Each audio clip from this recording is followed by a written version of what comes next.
रोशनी अपने पिता रामप्रसाद के साथ जूनागढ़ में रहती थी।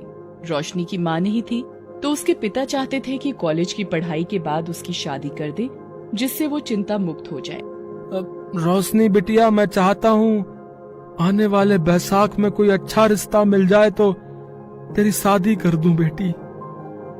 बिटिया बिटिया, मुझे कुछ हो गया तो तू किसके सहारे रहेगी बता। पर पिताजी, अगर मैं शादी कर लूंगी तो मेरा बचपन से कलेक्टर बनने का सपना अधूरा रह जाएगा। मुझे तो आगे पढ़ने के लिए स्कॉलरशिप भी मिल रही है। रोशनी बिटिया, तेरी माँ को गुजरे 4 साल हो गए। अगर वो जिंदा होती तो शायद तेरा ये सपना पूरा हो जाता, पर मैं अकेला पड़ गया हूँ बच्ची। अरे मेरी तबीयत का कुछ नहीं पता, न जाने कब बुलावा आ जाए। तभी रामप्रसाद का एक मित्र आ जाता है। अरे रामप्रसाद, अरे तूने मुझे वो चौधरी ज्ञानचंद जी के बड़े बेटे चंदन के लिए पता करने को बोला था ना? हाँ हाँ, अरे मैं बात कराया हूँ भाई, पर एक परेशानी है यार। लड़का पढ़ा लिखा बिल्कुल भी नहीं है, पर मेहनती बहुत है भाई। अपनी हलवाई की दुकान चलाता है और पूरे परिवार की देखभाल कर रहा है। लोग भी अच्छे हैं। ठीक है, फिर तुम रिश्ते की बात करवा ही दो भाई। सोहनलाल रिश्ते की बात करता है और रोशनी की शादी चंदन के साथ हो जाती है। शादी के बाद रोशनी अपनी ससुराल आती है। बहू, हमारे में घूंघट थोड़ा नीचे करके ही लिया जाता है, सिर से खिसकने ना पाए ये ध्यान रहे। और सुबह सुबह तुम्हारे ससुर जी को चाय पीने की आदत है तो उससे पहले ही उठ जाया करो। बाकी इस घर के नियम कानून तुम्हें धीरे धीरे समझ में आ जाएंगे। जी माँ जी, मैं ध्यान रखूंगी। राधा, अपनी भाभी को कमरे में छोड़ा। चलो भाभी, मैं आपको आपके कमरे में छोड़ आती हूँ। राधा रोशनी को कमरे में छोड़ आती है। चंदन कमरे में आता है। देखो रोशनी, तुम मेरी पत्नी हो और मैंने अग्नि के साथ फेरे लेते हुए हमेशा दुख सुख में तुम्हारा साथ देने की कसम खाई है। तुम्हें किसी भी चीज की जरूरत हो तो तुम मुझे बोल देना, है ना? ठीक है। चंदन का इतना विनम्र स्वभाव देखकर रोशनी को थोड़ी हिम्मत मिलती है। अगले दिन वो चाय देने के लिए जैसे ही ज्ञानचंद के कमरे की तरफ जाती है। देख जगनलाल, वो जमीन तेरे बापू ने मेरे बापू को ही बेची थी। पूरे दाम चुका दिए थे बापू ने। अब तेरा मेरा कोई हिसाब नहीं है। पिताजी, आपकी चाय। यहाँ रख दो, अभी पी लेता हूँ। और दरवाजा बाहर से भीड़ देना बहू। वो कमरे में आकर चंदन से पूछती है, सुनिए, पिताजी थोड़े परेशान से लग रहे हैं। किसी ने जमीन पर कब्जा किया हुआ है क्या? हाँ रोशनी, वो मेरे दादाजी ने एक जमीन खरीदी थी जिसके सारे पैसे वो दे चुके थे, पर अब न मेरे दादाजी रहे न बेचने वाला रहा।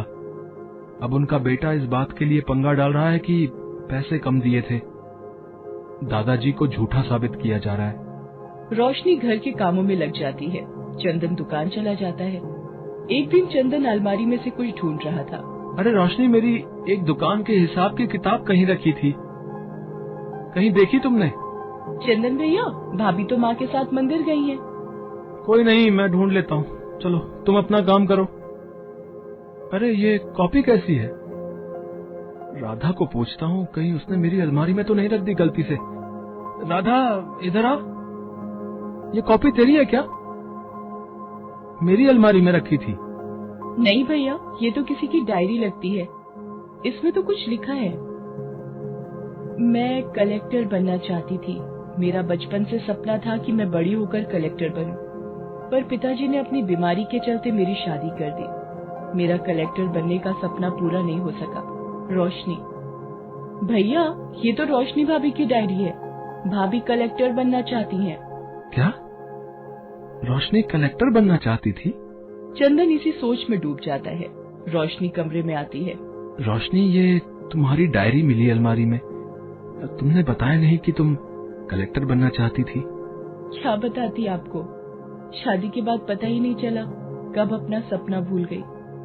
रोशनी, मैं चाहता हूँ तुम अपना सपना पूरा करो। मैं माँ पिताजी से इस बारे में बात करूंगा, ठीक है?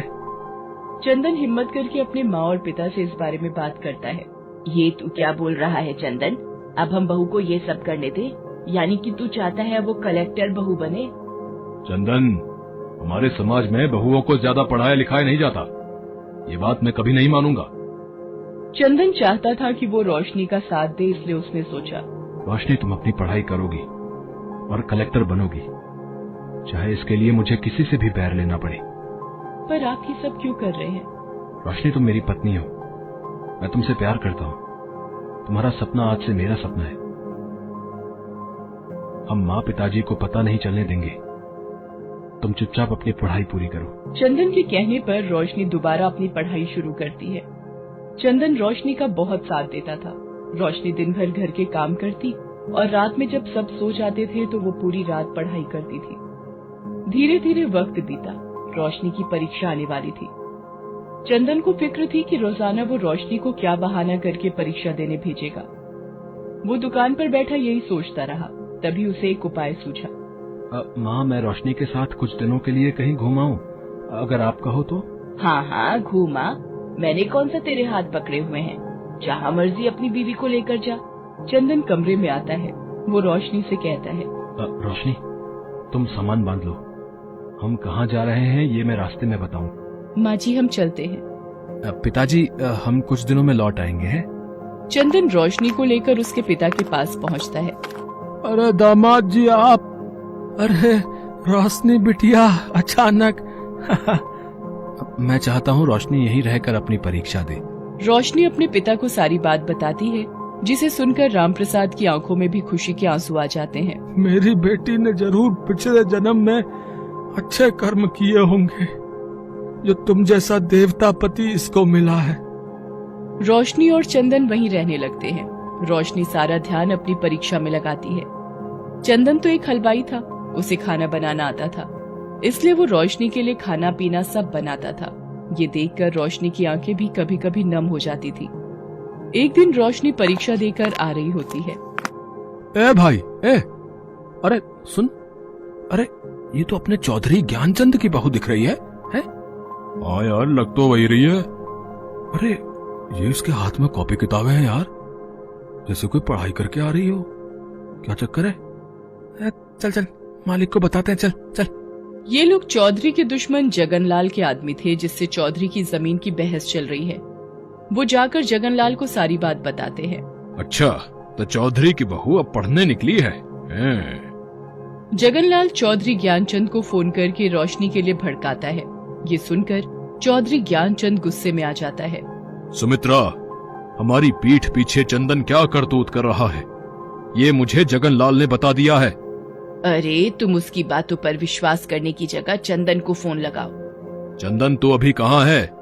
पिताजी, मैं तो रोशनी के साथ कुछ दिन घूमने निकला था। चंदन, मुझे जगनलाल ने सब बता दिया है। झूठ बोलने की जरूरत नहीं है। अभी के अभी रोशनी को लेकर घर आओ। चंदन रोशनी के साथ घर आ जाता है। ज्ञानचंद चंदन पर बहुत गुस्सा होता। जब मैंने मना कर दिया था कि बहू कलेक्टर की पढ़ाई नहीं करेगी, तो तूने इसे पढ़ने के लिए क्यों बोला? पिताजी, मैं रोशनी का पति हूं। इसके सुख दुख का साथी बनकर चलने की मैंने कसम ली थी, और यदि ये पढ़ लिख कर अपने पैरों पर खड़ी हो जाएगी तो हम सबके लिए ये गर्व की बात होगी। चंदन का ये व्यवहार रोशनी की उम्मीदों को नई राह देता है। रोशनी पूरी मेहनत और लगन से पढ़ाई पूरी करती है। ज्ञानचंद और सुमित्रा ने चंदन और रोशनी से बात करनी बंद कर रखी। चंदन भैया, रोशनी भाभी को कलेक्टर की उपाधि मिल रही है। आज वो इस एरिया की नई कलेक्टर घोषित होंगी। चंदन, मैं चाहती हूँ आप इस सम्मान को लेने के लिए मेरे साथ कार्यक्रम में चलें।